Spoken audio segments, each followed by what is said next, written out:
Okay, that should be all the images we need. Today's the final day of Thelxie's fantastic adventures. Let's go find Fremine at his camp. Let's head back and check with Lapine Pauline. Maybe she'll have an update for us.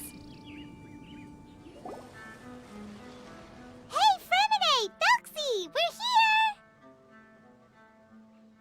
Hello, Paimon. Hello, traveler.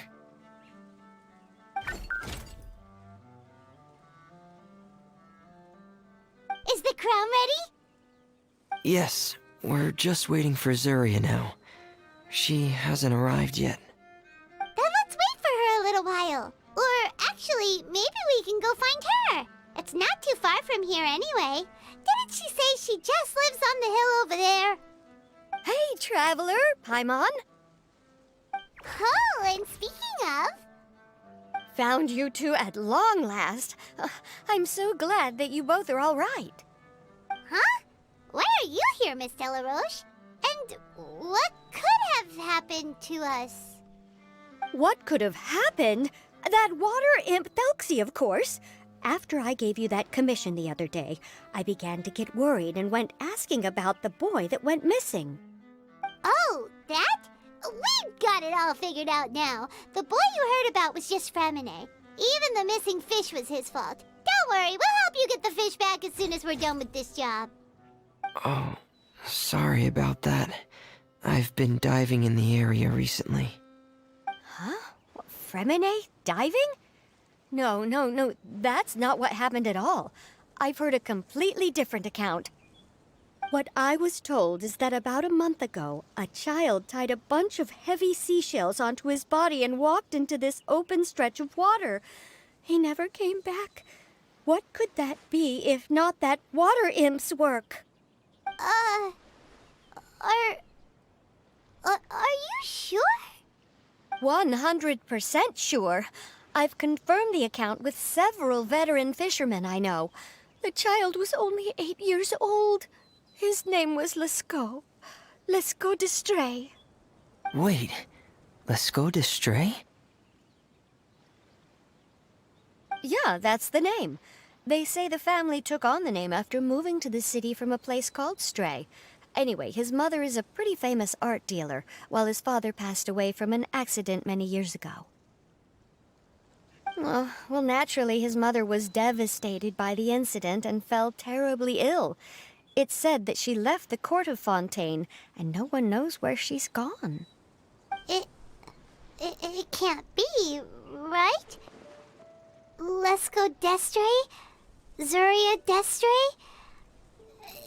It must be some sort of a coincidence? I'm sorry, miss. We've got to go check on something right now. Oh, I see. Well, you go on ahead. I just came to make sure that you're both all right. I'll head back then. Please remember to take care. Excuse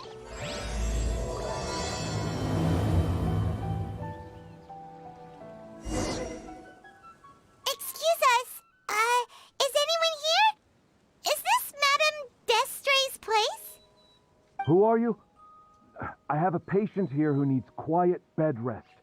Please leave us be unless you have anything urgent to report. This is the residence of Zuria d'Estray, and I am Jala Khan, her family doctor. What did you mean by your question just now? Who else could be my patient? Your patient should be Zuria's son, right? She told us herself that her son had contracted loneliness syndrome. No, you're right. Young Master Lescaut did have that illness once upon a time, but well, the young master's no longer with us. And now the Madame has come down with the same illness. Are you her friends, by any chance? Oh, so when she had requested time to go out over the past few days, it was so she could spend them with you. So, if I'm understanding this right, the one who's suffering from uncontrollable delusions is the Madame herself? She believes her son is still alive? That is correct.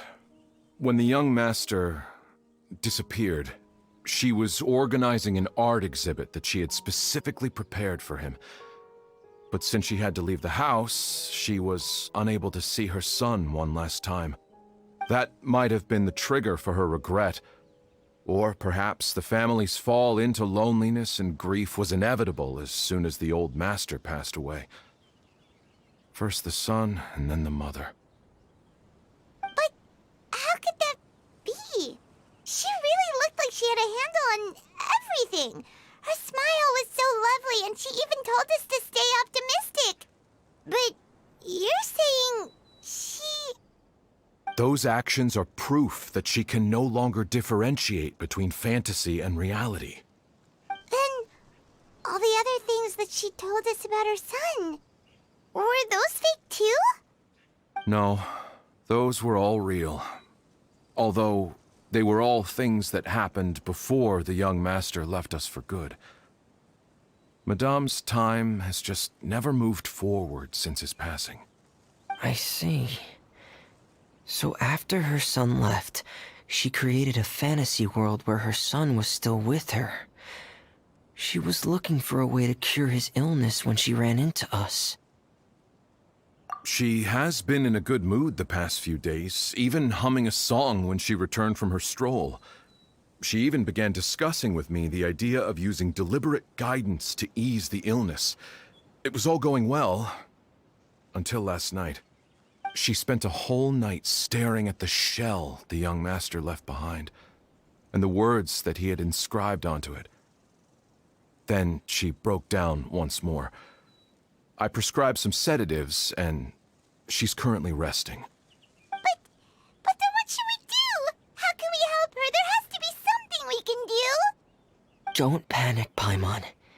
Even though this is a devastating piece of news, we must all calm down first.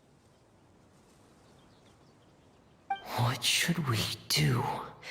I need to think. I need to remember the old house of the hearth and the children who lived in it. Those patients, and what their doctors said back then. What if... Dr. Jalakon, have you seen a picture book? The Madame should have brought it back with her.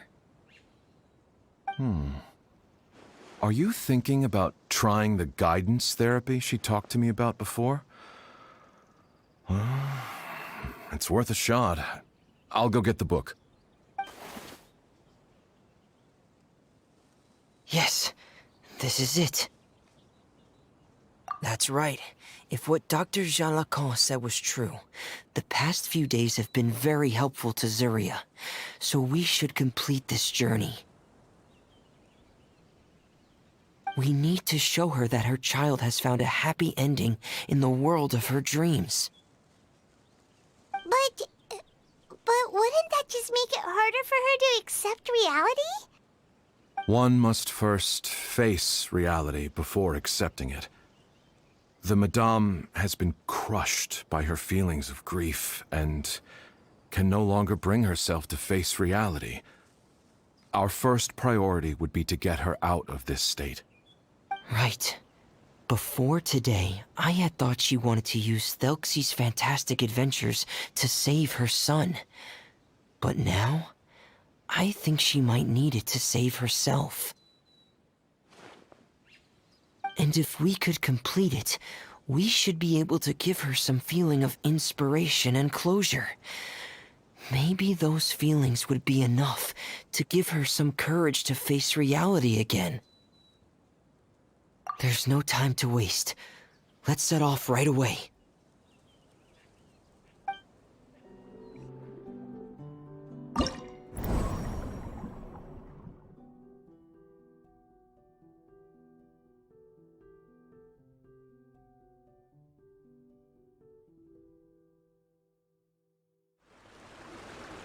We're here again.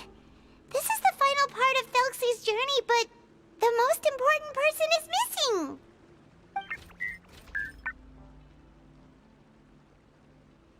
Everyone, please don't be so down and gloomy.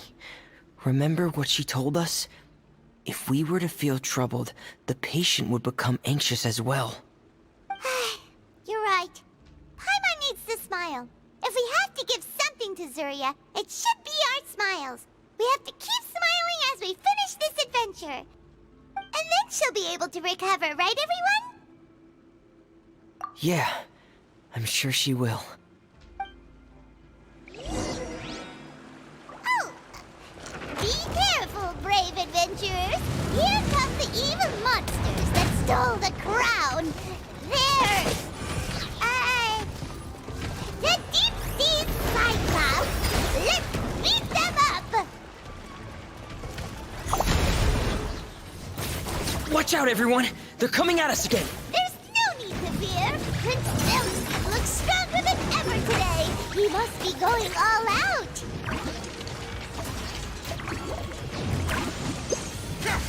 Oh, this is the final enemy, right?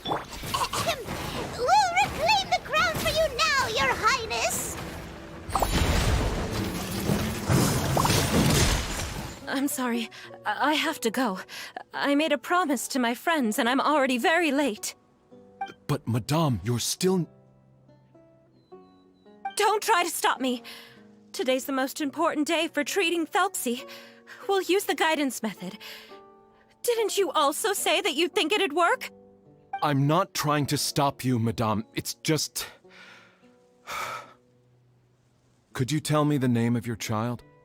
Dr. Jalacan, how can you forget the name of your own patient? His name is Thelxie. He's the prince of the kingdom of water imps. We will go today to reclaim his crown and attend his coronation ceremony. I see. Madame, please rest assured, everything is still on schedule. Your friends have already departed to find... Wait, look. They've already returned. Zuria! Zuria! We've retrieved the crown! Paimon, everyone, have you really? Yes, but the coronation ceremony still hasn't taken place, because we felt like you should be the one to preside over it. Wonderful, how wonderful! Thelxie, my child, are you hearing this? Everything you lost will now come back to you, and soon, very soon, you will never be lonely again.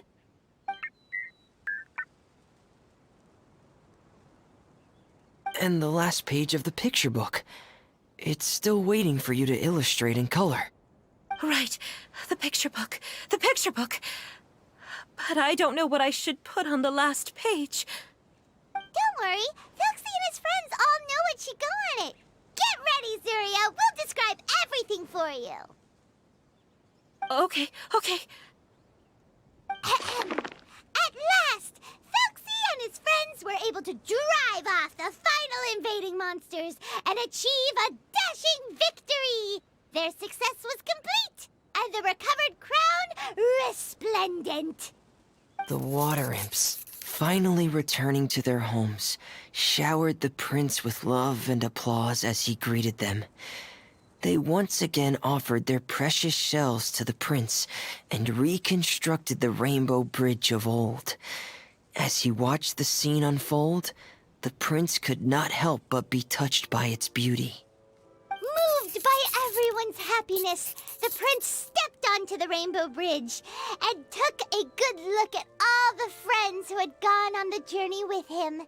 There stood the traveler, Goddess Paimon, Fremine, and... Huh?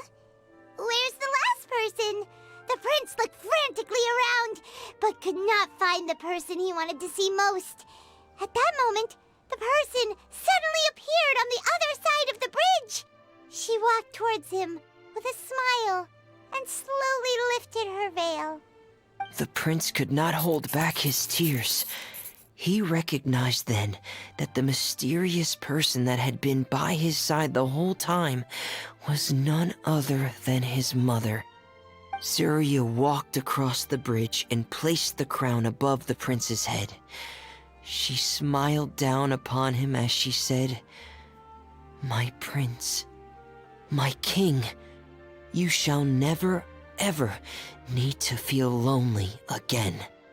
That's the end of the story, Zuria. Thank you. Thank you all. I am so sorry, my child. Maman should have spent more time with you. Did you hear the story? You'll never have to feel lonely again.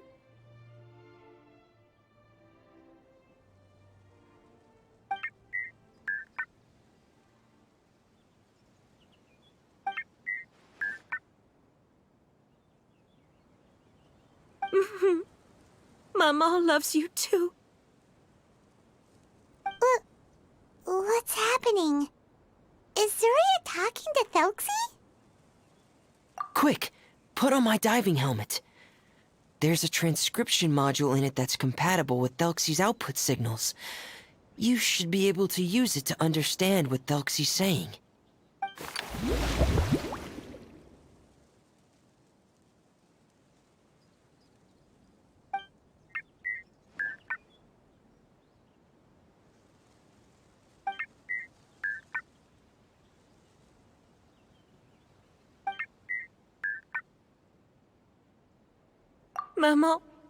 Maman loves you too. But I love you more, Maman. What? Did you see something? Maman, I'm getting a little sleepy. If it's time for bed, can you hum a lullaby to me again? Of course, my dearest child. As long as you want to hear it, Maman will always hum for you.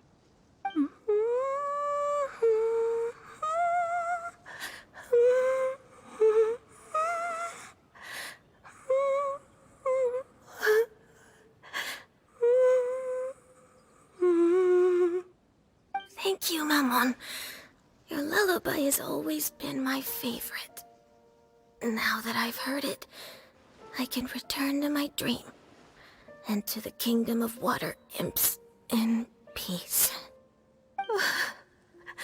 My poor darling. Please don't forget. I will always love you. My love is greater than the entire distance between here and the kingdom of water imps. I won't forget, Maman. And so is my love for you. Greater than the entire distance between here and the kingdom of water imps. Good night, Maman.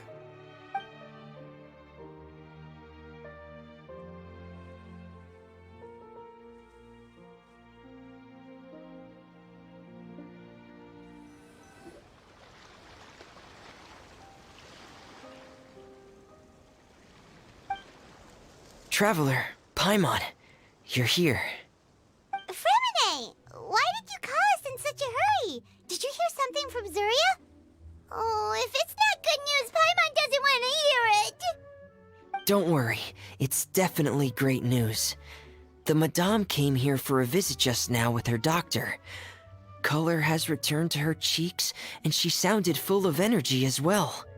She said she'd like to return to the court to continue hosting the art exhibit. But this time, she'll work with her doctor to exhibit some picture books related to the illness. Of course, Thelxie's fantastic adventures and the guidance therapy will be included in the exhibit as well. She'd like to use her experience to help others. That's wonderful! So it wasn't bad news after all. Mm-hmm. Here, please take this picture book with you. The Madame wanted you to have it. If, at some point in the future, you were to run into someone with similar troubles, she hopes the book would be of use to you. But this is her son's story, right? Is it really okay to give the book to us? Don't worry, it's just a copy. She still has the original. It's extremely important to her. Alright, then there's no problem. It feels good knowing we've contributed to something important. Paimon definitely didn't expect the fantasy adventure to be so useful. Paimon was a little worried about how everything would turn out. After all, fantasy is just fantasy. Paimon, do you know what the Madame said? She said that at the moment when she placed the crown on Thelxie's head, she felt like she really saw something beautiful. Her child had returned, and he told her that he loved her. She also said that was when she was finally able to bid farewell to her son. She felt like at that moment, she was healed by some mystical power, and she was filled with courage from head to toe. Oh, really? But could that just be another part of her fantasy? Perhaps. But if fantasy is just fantasy, and the fantasy world is not real, then how could it still grant us these powers that we can continue to use in the real world? But what else could it be? A descent of the fairy tale world into the real world. At that time, the wondrous fairy tale temporarily became reality and influenced real things in our world. That has to be what happened. You saw it too, didn't you? What? That can't be what happened, right? There's just no way. Wouldn't it be like a miracle if that really happened? Yes, I suppose that would be a miracle. I hope that everyone who's found themselves in a dark place would be able to see something beautiful and experience a miracle for themselves.